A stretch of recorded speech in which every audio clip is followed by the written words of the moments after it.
Fort du constat selon lequel tout va toujours plus vite et que l'innovation de rupture s'impose aux entreprises comme un moyen de survie,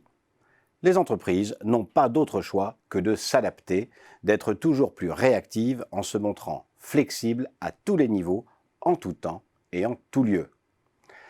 C'est dans ce contexte que le management agile et son florilège de recommandations, inspirées de la méthode Scrum et de l'esprit Startup, sont en passe de coloniser la vie organisationnelle en faisant au passage la promesse de résoudre les dérives de la bureaucratie, de l'autoritarisme et des méthodes productivistes inspirées du taylorisme. Cela tombe bien, car au même moment, on sent monter dans la société une envie pressante d'organiser à sa guise sa vie professionnelle pour qu'elle puisse enfin s'équilibrer avec sa vie privée.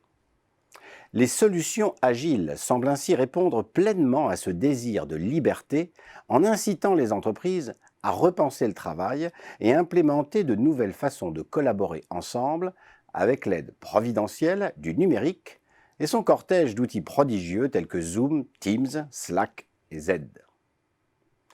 Mais l'agilité managériale est un sujet bien plus retors qu'il n'y paraît, et d'ailleurs les collaborateurs découvrent assez vite que la frontière entre agilité et agitation est particulièrement ténue, qu'il ne suffit pas de vouloir être agile pour le devenir, et surtout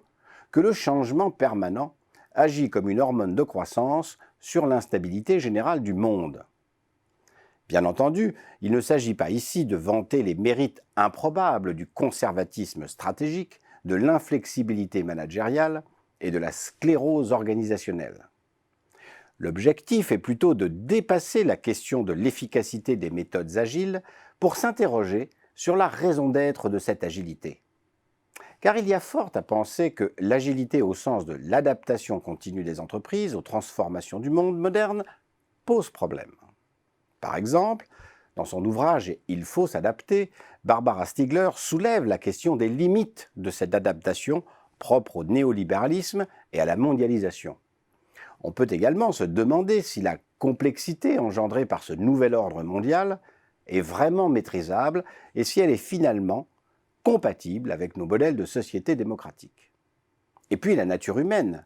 est-elle biologiquement préparée à autant d'accélération, d'innovation et de transformation ?